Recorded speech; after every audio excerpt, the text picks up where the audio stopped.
hello viewers, this is Dr. Aisha Nazuk here. Today I'm going to share another technical video which will help you how to make Google Scholar profile. Google Scholar is, as the name sounds, is a scholarly service which keep tracks of your publications and how many times your work is being cited by different researchers. So how to make basic profile? You have to log in to this website scholar.google.com. So what I'm going to do is I'll copy this URL from here, which will I'll also post this URL in the comment section of the video. So I'll go and paste the same URL here, which I already pasted, so I'm not pasting again. But once you will be using, you can paste, or you can simply type scholar.google.com and then you'll land on this page. So what you have to do is you will have to click on my profile and wait for a bit. If your profile is already structured, that is, you have already registered on Google Scholar or linked your official email ID with the Google Scholar, you will see this type of a page. But for example, if you haven't linked your official email ID with the Google Scholar page, so you have to follow some steps that I will mention here. So you will have to, once, if you haven't linked already, because I have already linked, that's why my profile is visible. But if you haven't, then you'll see a pop-up window on your screen in which you will add your affiliation information and your official email address, right? Whichever is your official email address linked with your organization, you use that and create your profile. You can also add some keywords that are relevant to your research interest, so that if people are browsing on the basis of keywords, for example, if you have interest in econometrics or in microeconomics or any other field, you can add as a keyword. You can also provide a link to your department's official web page, right? So all these steps will be done. There will be a pop-up window where you can add your affiliation, your email ID, link to your department's official web page, or your own professional website if you have one.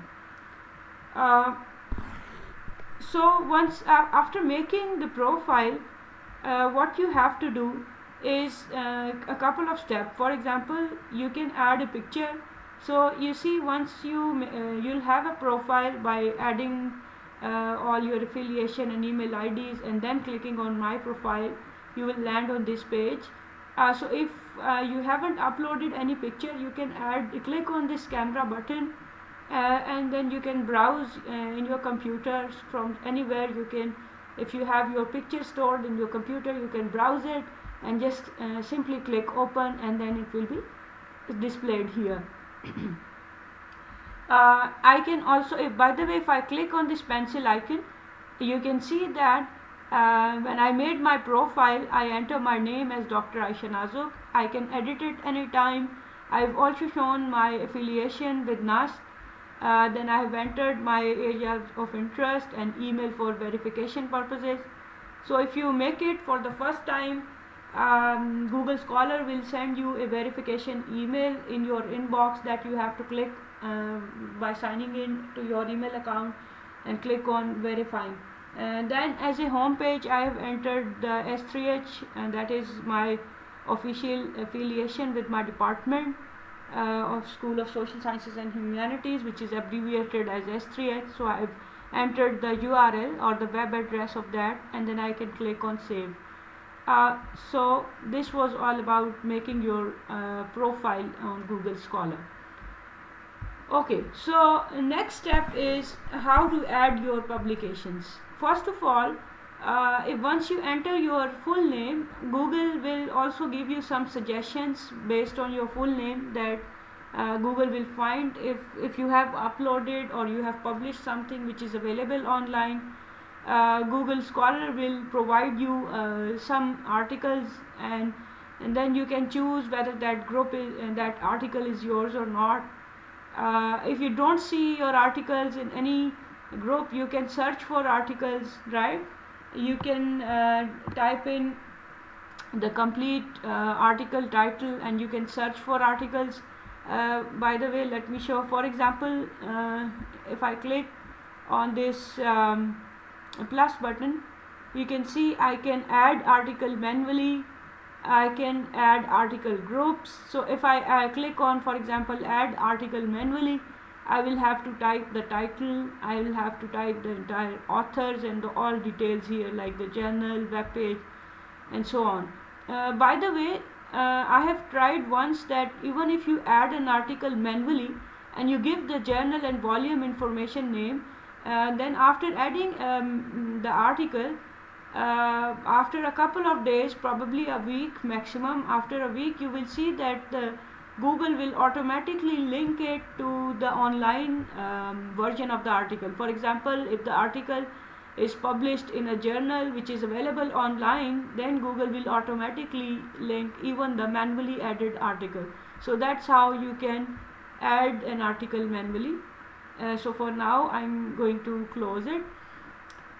So you can see that once you have the Google profile, and let's say you have added your articles as well, you can see a couple of things here. For example, there is a nice bar chart which shows year wise the citation analysis.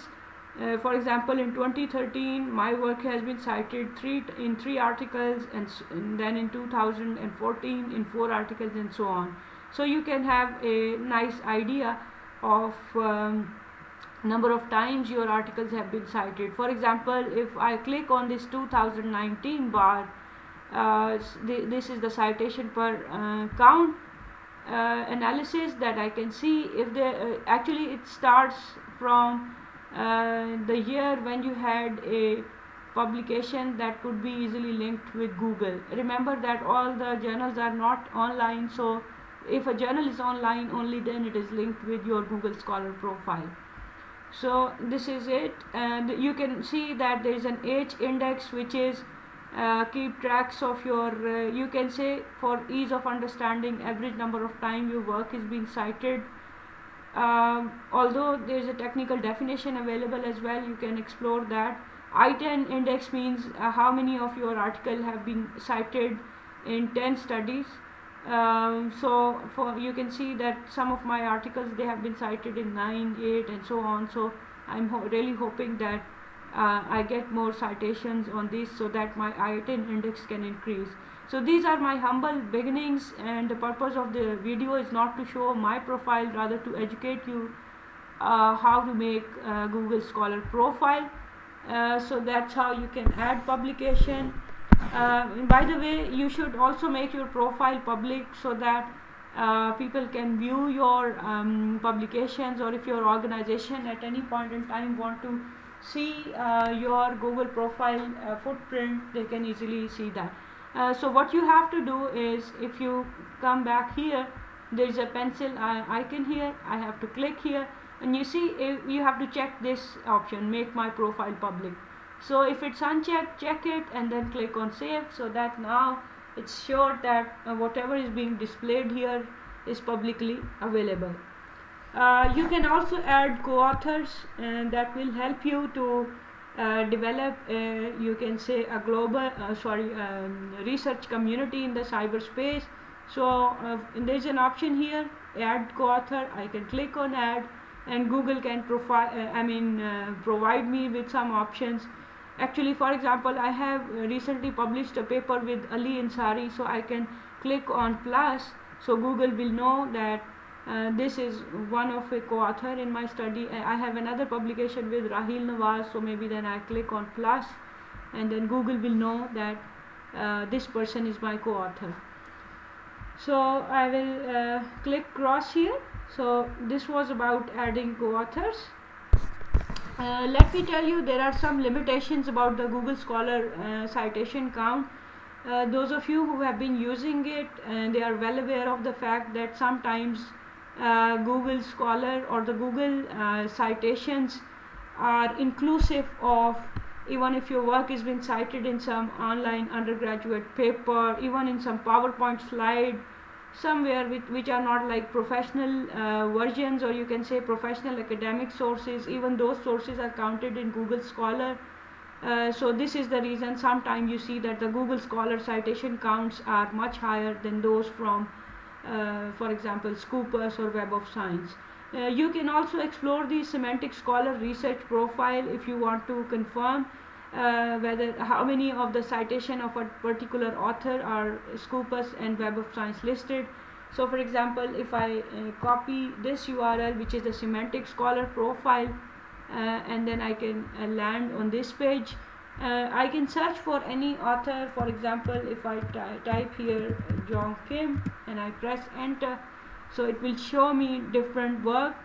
You see there are many authors here. I can check, for example, if I can check this is the author I'm interested in checking. So this author J. Kim has 72 publication, H index 25, and so on. So just as an activity, you can check the Google Scholar profile. Once you make your own, you can check your profile on Semantic Scholar, and you can also check on Google Scholar. So that will give you an idea about how many of your work have been cited in Scopus listed and Web of Science listed journals. So that was it. I hope you find the video useful. Thank you for watching. And just a gentle request, if you have been watching some of my videos, it's just a gentle and humble request that you subscribe to my channel. It has a variety of playlists. It has dedicated lecture on statistics, on econometrics, and software help, and there are a couple of interesting playlists as well. For example, some of the playlists are focused on comedy, and another playlist on human behavior and positive thinking. So thank you for watching. See you in the next video.